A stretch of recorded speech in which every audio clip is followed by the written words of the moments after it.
క్రీస్తుయేసునందు మనలను అతిథులుగా ప్రేమించేసినటువంటి మన పరమ తండ్రికి మహిమయు ఘనతయు కలుగుగాక. ఆమేన్. దేవాది దేవుడు గత కాలం అంతా మనల్ని కాచి కాపాడి సంరక్షించి సజీవులో నుంచి ఈ యొక్క శ్రీల ఆరాధనలో మనలందరినీ కూడా ప్రవేశపెట్టి ఆయన మహిమార్థమై జీవింపచేసే కృపను మనందరికీ కూడా అనుగ్రహింపచేస్తున్నాడు. యేసుక్రీస్తు ప్రభువారు శిలువలో బలియాగం అవుతూ ఉన్నప్పుడు శిష్యులు సహితము ఆ శిలువ శ్రమలలో దూరంగా వెళ్ళిపోయారు. 3.5 సంవత్సరాల పరిచర్యలో 12 మంది శిష్యులను ఏర్పాటు చేసుకుంటే మొదటి శిష్యుడు పేతురుని ఏర్పాటు చేసుకుని ఉన్నాడు. జాలరిగా ఉంటూ ఉన్నప్పుడు నీవు జాలరిగా చేపలు పట్టే జాలరిగా ఉండుట కాదు కానీ మనుషులను పట్టే జాలరిగా నీవు ఉండాలి అని ఒక గొప్ప ఆధిక్యతను, అంతేకాకుండా పరలోక రాజ్యపు తాళం చెవులు కూడా పేతురు గారికి ఇచ్చారు. కేఫా అనగా రాయి, పేతురు అనగా కేఫా, కేఫా అనగా రాయి. ఈ బండ మీద నా సంఘమును కట్టాలి. ఆ బండ ఎవరంటే యేసుక్రీస్తు ప్రభువారు. ఆ బండ మీద సజీవరాలగా దేవాది దేవుడు మనల్ని అమర్చి ఉన్నాడు. ప్రారంభము అపోస్తులను అమర్చి ఉన్నాడు. ఆయన యొక్క పరిచర్య. పేతురు ఏమో ముమ్మారు ఈయనెవరో నాకు తెలియదు అని. అదేవిధంగా ఇస్కరియోతు యూదా ముద్దు పెట్టుకుని వెండి నాణ్యములకు యేసుక్రీస్తు ప్రభువాన్ని అమ్మివేసి ఉన్నాడు. భయంకరమైన శిలువ శ్రమల మధ్య ఎవరు దగ్గరగా ఉన్నారు అంటే ఆ శిలువ శ్రమలలో కూడా కన్నీరు కారుస్తూ శిష్యులలో యేసు ప్రేమించిన శిష్యుడు అక్కడ ఉన్నారు. ఎవరున్నారు? యేసు ప్రేమించిన శిష్యుడు యోహాను. యేసు ప్రభును రొమ్మున అనుకున్న శిష్యుడు. భయంకరమైన శిలువ శ్రమల మధ్య యోహాను ఉన్నాడు. అయితే చాలా మంది స్త్రీలకులు ఉన్నారు. వారిలో మరియమ్మ తల్లి ఉన్నారు, ఇంకా సలోమి, మగ్దలేని మరియ, చాలా మంది శిలువ శ్రమల మధ్య ఉన్నారు. ఉదయకాల సమయంలో ఆయన సమాధి శుభ్రపరచడానికి సుగంధ ద్రవ్యములను తీసుకుని అనేక మంది శ్రీమూర్తులు కూడా వెళ్ళిన పరిస్థితి. యేసుక్రీస్తు ప్రభువారు ఎవరైతే శిలువ శ్రమలలో ఆయనకు దగ్గరగా ఉన్నారు, సమీపంగా ఉన్నారు, ఎవరైతే రొమ్ము కొట్టుకుంటూ విలపిస్తూ ఉన్నారో ఆ స్త్రీలతో మాట్లాడుతూ ఉన్నారు యేసుక్రీస్తు ప్రభువారు. ఏమని అంటే, కుమార్తెలారా, నా నిమిత్తము ఏడవకండి, మీ కొరకు మీ బిడ్డల కొరకు. లూకా గారు సువార్తలలో 23వ అధ్యాయము 28వ వచనము. లూకా సువార్త 23వ అధ్యాయము 28వ వచనము. యేసు వారి వైపు తిరిగి, యెరూషలేము కుమార్తెలారా, యెరూషలేము కుమార్తెలారా, నా నిమిత్తము ఏడ్వకుడి, మీ నిమిత్తము మీ పిల్లల నిమిత్తము ఏడ్వకుడి. ఇర్మియా ప్రవక్త కూడా తన తల్లి అంగలార్పు విద్యను నేర్పించింది. తన తల్లి అంగలార్పు విద్యను నేర్పించింది. అందుకనే ఇర్మియా ప్రవక్త ద్వారా పరిశుద్ధాత్మ దేవుడు ఇర్మియా గ్రంథము 9వ అధ్యాయము 17వ వచనంలో కూడా సైన్యములకు అధిపతియగు యెహోవా ఇలాగు సెలవిచ్చుచున్నాడు, ఆలోచింపుడి, రోదనము చే స్త్రీలను కనుగొనుడి, వారిని పిలువనంపుడి, తెలివి గల స్త్రీలను కనుగొనుడి, వారిని పిలువనంపుడి. మన కన్నీళ్లు విడిచినట్లుగాను, మనం కనురెప్పల నుండి నీళ్లు ఉరుకున్నట్లుగాను వారు త్వరపడి మనకి రోదనము చేయవలెను. ఎందుకు రోదనం చేయాలి అంటే, ఇక్కడ యేసుక్రీస్తు ప్రభువారు శిలువలో బలియాగం అవుతూ ఉన్నప్పుడు కూడా యెరూషలేము కుమార్తెలారా, నా నిమిత్తము ఏడ్వకుడి, మీ కొరకు మీ బిడ్డల కొరకు కన్నీరు కాచుడి, ఎందుకు విలపించమంటూ ఉన్నాడు. ఈ యొక్క 20వ వచనంలో, స్త్రీలారా యెహోవా మాట వినుడి, మీరు చెవియొగ్గి ఆయన నోటి మాట ఆలకించుడి, మీ కుమార్తెలకు రోదనము చేయుడి, ఒకరినొకరు అంగలార్పు విద్య నేర్పుడి, వీధులలో పసిపిల్లలు లేకుండాను, రాజ్య మార్గములలో ఎవరు లేకుండాను వారి నాశనము చేయటకై మరణము మన కిటికీలను ఎక్కుచున్నది, మన నగరాలలో ప్రవేశించుచున్నది. దేనికి? వీధులలో చిన్న బిడ్డలు లేకుండా చేయటం, రాజమార్గముల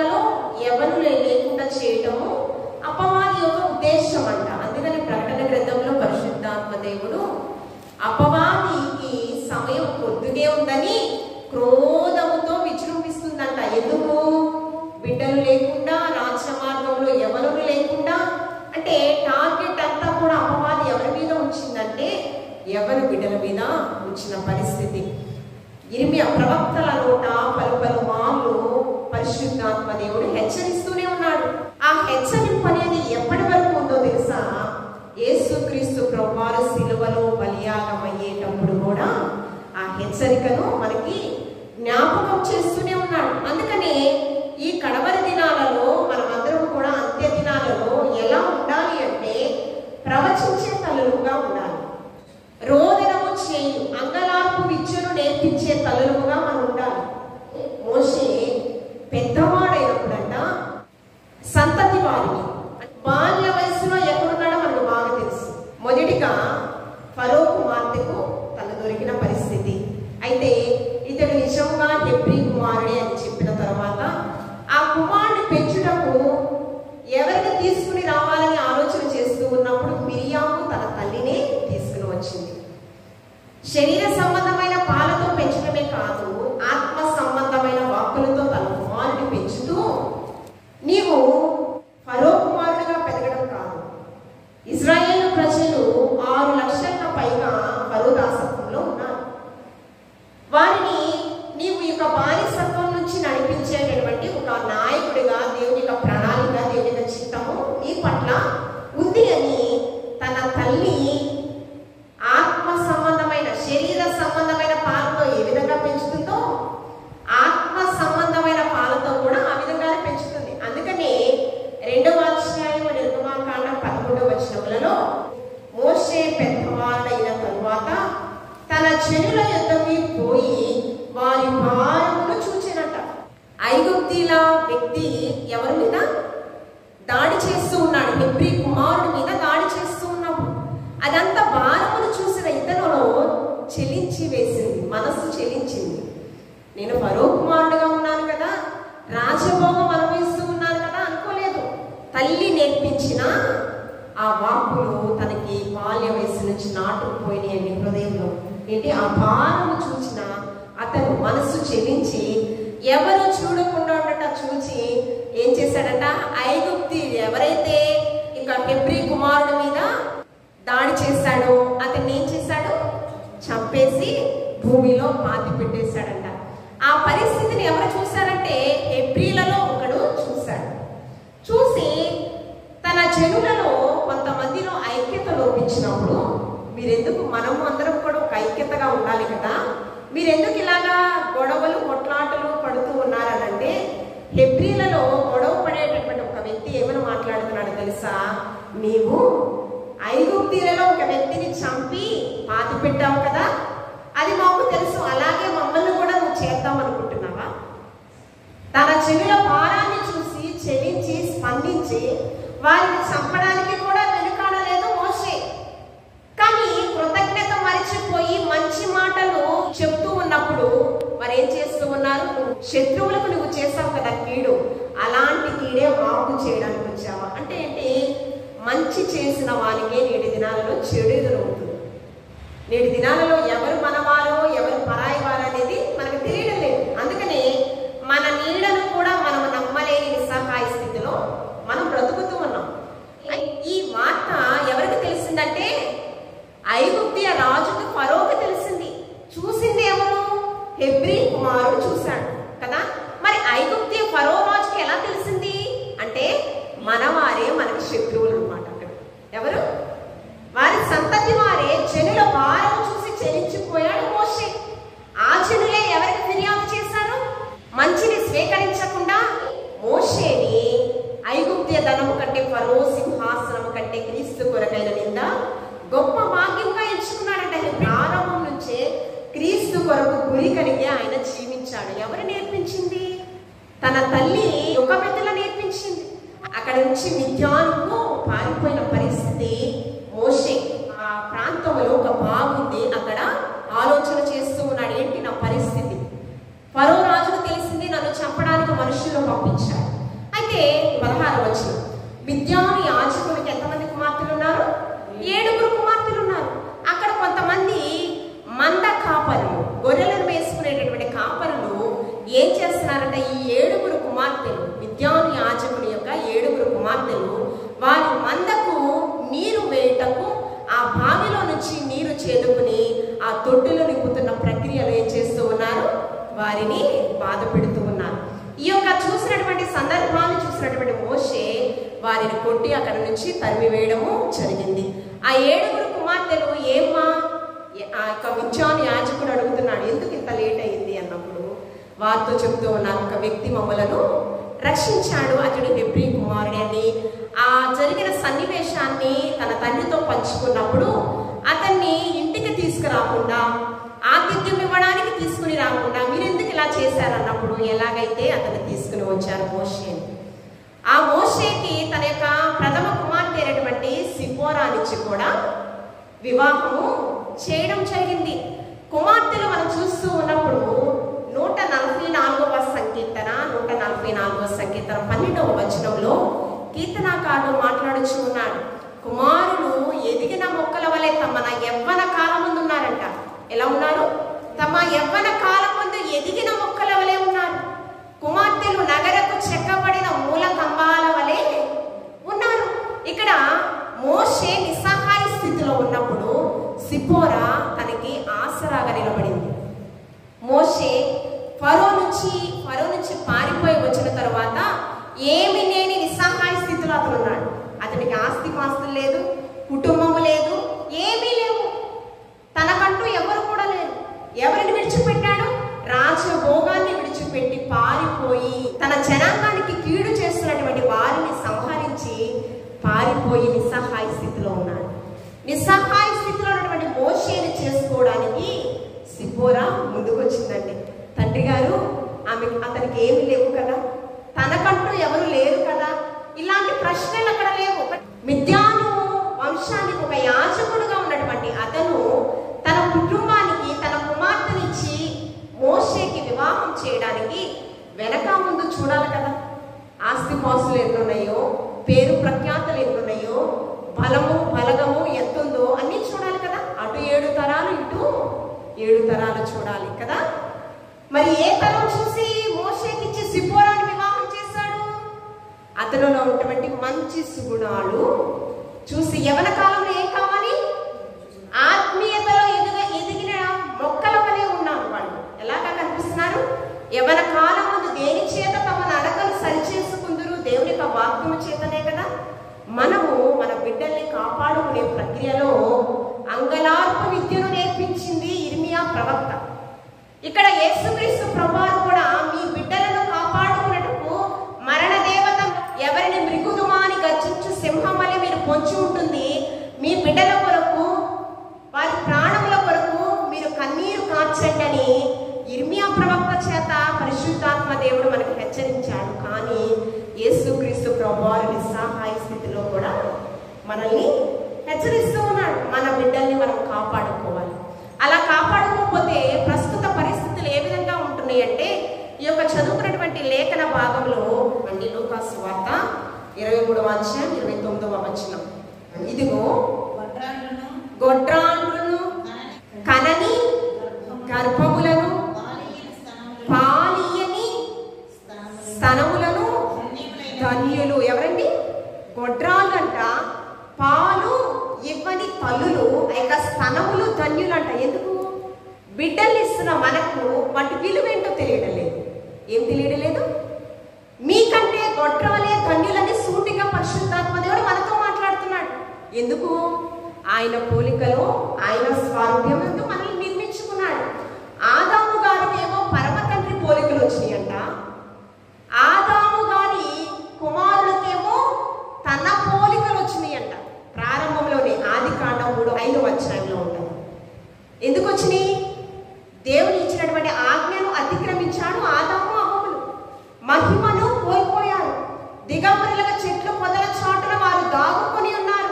ఆదాము గారికేమో దేవుని పోలికలు, దేవుని స్వారూప్యమందు. కానీ ఆదాము గారి సంతతి వారికేమో దేవుని పోలికలైతే రాలేదు. మనము ప్రియుడు నిద్రించుచుండగా మనకి బహుమానం. మనం అనుకుంటూ ఉంటాను, పరిశుద్ధమైన ఘనమైన వివాహ వ్యవస్థలో మనల్ని జతపరిచాడు కాబట్టి ఆ దాంపత్య మధ్య జీవితం వల్ల మనకు బిడ్డలు కలిగారు అనుకుంటూ ఉన్నాం. కానీ ప్రియుడు నిద్రించుచుండగా బహుమానం కలుగ చేసిన విధము చూడగా చాలా భయము ఆశ్చర్యము కలుగొచ్చు ఉన్నది. అన్యులకు ఇస్తూ ఉన్నారు, నీకు ఇస్తూ ఉన్నారు, కానీ ప్రత్యేకత ఏంటో గ్రహించుకోవాలి. క్రైస్తవులమైన మనము స్త్రీలుగా నిలబడిన దేవుని యొక్క సన్నిధానంలో నిలబడిన మనమందరం కూడా మనకి గర్భఫలాలను ఎందుకు ఇచ్చాడు? గర్భఫలము పరలోక సంబంధమైన ఆశీర్వాదం. గర్భఫలము యెహోవా ఇచ్చు, యెహోవా ఇచ్చు. ఏ డాక్టర్స్ ఇవ్వలేదండి, భర్త కాదు, భార్య కాదు, ఇచ్చింది ఎవరిచ్చారు? యెహోవా అనుగ్రహించు బహుమానం. అది పరలోక సంబంధమైన ఆశీర్వాదం. ఈ బిడ్డల్ని ఏ రీతిగా పెంచాలి అంటే ఆత్మీయతలో ఎదిగిన మొక్కల వలె పెంచాలి. ఆరాధనకు వస్తున్నాము, శిలువధ్యాన కూడికల్లో ఉంటున్నాము, పాటలు పాడుతున్నాము, వాక్యం చదువుతున్నాం, ప్రార్థన చేస్తున్నాం, అంతా కూడా బాగుంది. నీకును నాకును మధ్య ఏదో అడ్డుగా ఉంది. అదేంటో మనం గ్రహించుకోవాలి. మన బిడ్డల్ని ఎవరి కనుదృష్టిలో పడకుండా మనం కాపాడుకోవాలి. నేటి దినాలలో నిజమే కదా, వాళ్ళు బాగా చదవాలి, ప్రయోజకులు అవ్వాలి, మంచి ఉద్యోగాలు సంపాదించుకోవాలనుకుంటాము. కానీ నా బిడ్డలు దేవుని కనుదృష్టిలో ఉండేలా నా బిడ్డలు నేను పెంచాలి ప్రభువా. ఎవరి కనుదృష్టిలో? అందరి కనుదృష్టిలో అందరికంటే గొప్పగా ఉండాలని పెంచడానికి శతవిధాల మన శక్తికి మించిన కొలది ప్రయాసపడుతున్నాం. కానీ ఎవరి కనుదృష్టిలో? దేవుని కనుదృష్టిలో ఉండేలా మనం పెంచకపోతే అపవాది ఎవరిని మృంగుదుమా అని గర్జించు సింహం వల్లే చిన్న బిడ్డలు లేకుండా, రాజమార్గములలో యవ్వనులు లేకుండా ఈ యొక్క కడవరి దినాలలో అపవాది చాలా విజృంభిస్తుందంట. సిలువలో బలియాగం అవుతూ భయంకరమైన శ్రమల మధ్య కూడా ఈ హెచ్చరికను మనకు జ్ఞాపకము చేసుకుంటూ ఉన్నారు. అందుకనే తల్లులు కనిన కుమారులలో బాప్తిసం ఇచ్చు. తల్లి ఏ విధంగా పెంచిందంటే జకరియా ఎలిజబెత్ పాపాన్ని అసహించుకునేలా పెంచింది. ఎలాగా? బాప్తిసం ఇచ్చి యోహాను తల్లులు కనిన కుమారులలో బాప్తిసం ఇచ్చి యోహాను కంటే గొప్పవాడు మరి ఎవడునూ లేడు. ఎందుకంత సాక్ష్యము? యేసుక్రీస్తు ప్రభువారు బాప్తిసం ఇచ్చి యోహాను బట్టి సాక్ష్యం ఇస్తూ ఉన్నారు. పాపాన్ని అసహించుకున్నాడు కాబట్టి అనేకులను ప్రవచనం చెప్తుంది దూత. ఎవరికి? జకర్యాకు. అనేకులను ప్రభు వైపు ఆకర్షించే ఒక బలమైన సాధనమయ్యా నీ కుమారుడు. అందుకనే ఆ గర్భంలో ఉంటున్నప్పుడు మద్యము సేవించకూడదు, అపవిత్రపరిచేది ఏది కూడా ముట్టడానికి వీలు లేదు. తండ్రితో నాజీరు చేయబడినటువంటి వ్యక్తి సంసోనుతో కూడా దేవాది దేవుడు పరిశుద్ధాత్మ దేవుడు ఆ విధంగానే మాట్లాడాడు. మనం ఎవరితో నాజీరు చేయబడినటువంటి వారము? త్రియేక దేవునితో నాజీరు చేయబడినటువంటి వారము. కాబట్టి మనము ఇరుకు మార్గములో జీవించాలి. మన బిడ్డల్ని కాపాడేటటువంటి బాధ్యత ఎవరికి ఇచ్చాడంటే ప్రతి ఒక్క తల్లిదండ్రులకు ఇచ్చాడు. అందుకని యేసుక్రీస్తు ప్రభువారు శిష్యులకు సువార్త ప్రకటించే ప్రక్రియలో శిష్యులు అంటూ ఉన్నారయ్యా, మీ యొక్క తల్లిగారు వచ్చారు, మీ సహోదరులు వచ్చారయ్యా అంటూ ఉంటే యేసుక్రీస్తు ప్రభువారు మాట్లాడారు, ఎవరు నా సహోదరి, ఎవరు నా తల్లి? అక్కడే ఉంటుంది ఆ వాక్య భాగంలో. చూడండి, మత్తయి సువార్త 12వ అధ్యాయము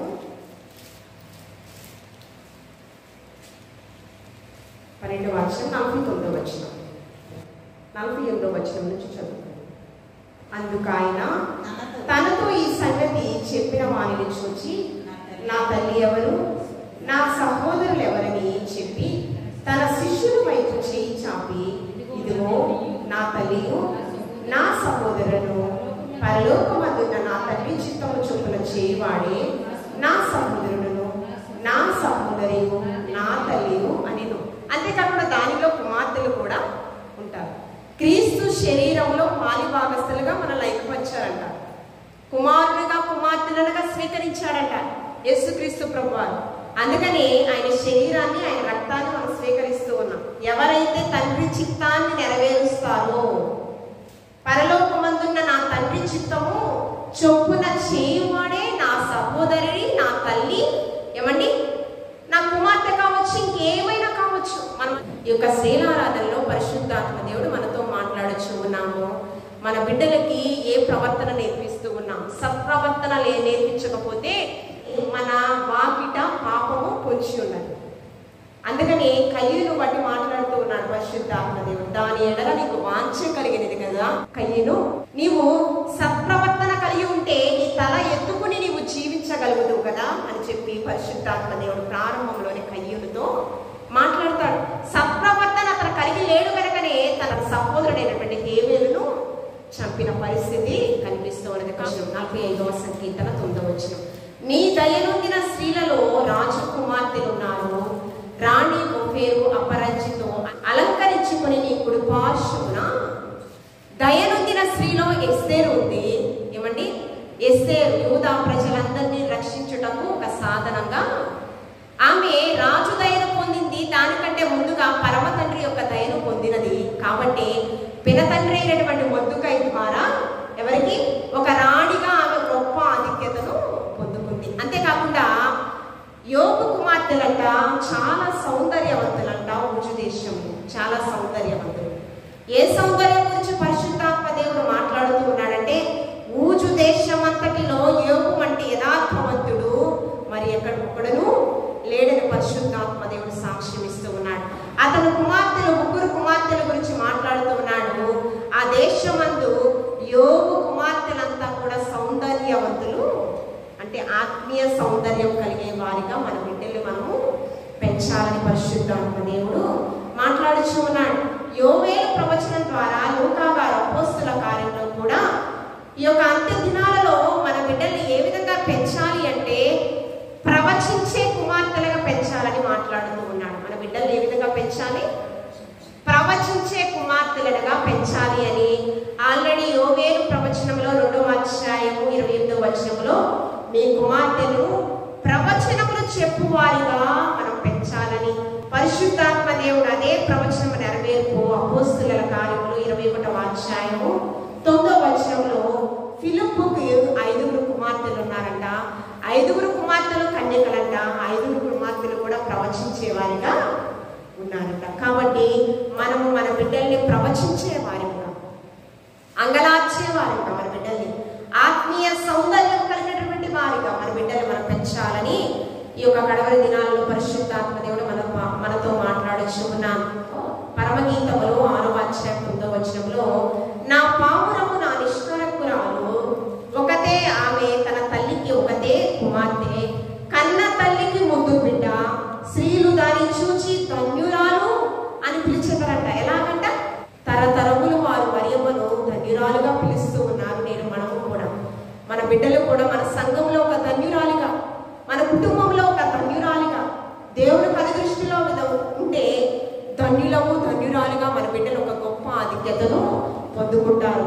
అలా పొందుకున్నట్లయితే ధన్యురాలు అని ఎప్పుడైతే సాక్ష్యం పొందుకుంటారో ప్రకటన గ్రంథంలో 21వ అధ్యాయం 2వ వచనంలో పరిశుద్ధాత్మ దేవుడు నేను నూతన యెరూషలేము అను పరిశుద్ధ పట్టణము తన భక్త కొరకు అలంకరించబడిన పెళ్లి కుమార్తె వలె సిద్ధపరచబడి పరలోకమందున్న దేవుని యొద్ద నుండి దిగివచ్చుట చూచితిని. నూతన యెరూషలేములో అందరం కూడా ఆ నూతన యెరూషలేములో యేసుక్రీస్తు ప్రభువారు 2వ రాకడలో ఆ యొక్క యేసుక్రీస్తు ప్రభువారి కొరకు మనమందరం కూడా వధువు సంఘంగా పరిశుద్ధంగా అలంకరింపబడే వరుసలో మనం ఉండాలని, భర్త అయినటువంటి వరుడైనటువంటి యేసుక్రీస్తు ప్రభువారి కొరకు వధువు సంఘంగా మనం సిద్ధపడి ఉండాలని పరిశుద్ధాత్మ దేవుడు మనతో మాట్లాడుచు ఉన్నాడు. కాబట్టి యెరూషలేము కుమార్తెలారా, నా గురించి కన్నీరు కాల్చకండి, మీ గురించి మీ బిడ్డల కొరకు విలపించే తల్లులుగా మీరు ఉండాలని పరిశుద్ధాత్మ దేవుడు ఈ దినాన మనతో మాట్లాడి ఉన్నాడు. కాబట్టి మనమందరం కూడా విలపించే వారిగా, ఆత్మీయ సౌందర్యంగా బిడ్డలు పెంచే వారిగా, నూతన యెరూషలేము కొరకు సిద్ధపరిచే తల్లులుగా మన బిడ్డలు ఉండాలని దేవాది దేవుని ఈ మాటలు మనందరి వినికిల్లో బహుగా ఫలించి ఆశీర్వదించును గాక. ఆమేన్. పరిశుద్ధుడా నీకు వందనాలు. నీ వాక్యముతో ప్రభా ఈ కడవరి దినాలలో ప్రభా మా బిడ్డల కొరకు ప్రభా మా యొక్క ఆత్మీయ క్షేమం కొరకు ప్రార్థించే వరుసలో ఉండాలని ఈ యొక్క శ్రీనారాధనలో మమ్మల్ని హెచ్చరించిన దేవానికి వందనాలు. అవును ప్రభా, అపవాది గర్జించు సింహం వలె చొరబడుచు ఉన్నది. బిడ్డలు ప్రభా మాట వినని వల్లని ప్రజలుగా బ్రతుకుతూ ఉన్నారు ప్రభా. అలా ఉండకుండా ప్రభా వారికి కోపం రేపగా ప్రభు యొక్క శిక్షలను బోధలను ఏ విధంగా పెంచాలో తగిన జ్ఞానము ప్రభా పరిశుద్ధాత్మ దేవ కోపము రేపక అని జ్ఞానము కలిగి మేము ప్రభా పరలోక సంబంధమైన జ్ఞానంతో ప్రభా మా బిడ్డల్ని పెంచుకుంటూ తగిన జ్ఞానము ప్రతి ఒక్క తల్లిదండ్రులకు మీరు దయచేసి తల్లిదండ్రులకు ఘనత తెచ్చే బిడ్డలుగా మీ మహిమార్థమై ప్రభా మమ్మల్ని జీవింపచేయమని ప్రభా కడ వరకు నీకు నమ్మకంగా జీవించు భాగ్యము నీ సన్నిధిని హత్తుకుని ప్రేమించే హృదయం ప్రతి ఒక్కరికి ప్రభా నీ కనుదృష్టిలో ప్రభా మా జీవితాలను మేము కాపాడుకుంటూ ప్రభా నీకు స్తోత్రము ఆ నూతన యెరూషలేము కొరకు ప్రభా మేమందరం కూడా ఆత్మీయ అలంకారం కలిగి సిద్ధపాటు కలిగిన హృదయాలు మాకు మా బిడ్డలకు మా కుటుంబానికి మీరు దయచేయమని నీ రాకడ కొరకు నీ రాజ్య స్థాపన కొరకు ప్రయాసపడే మనసులో మమ్మల్ని మీరు ఆయత్తపరచమని క్రీస్తు పరిశుద్ధ నామములో అడిగి వేడుకుని ప్రార్థించుచున్నాము.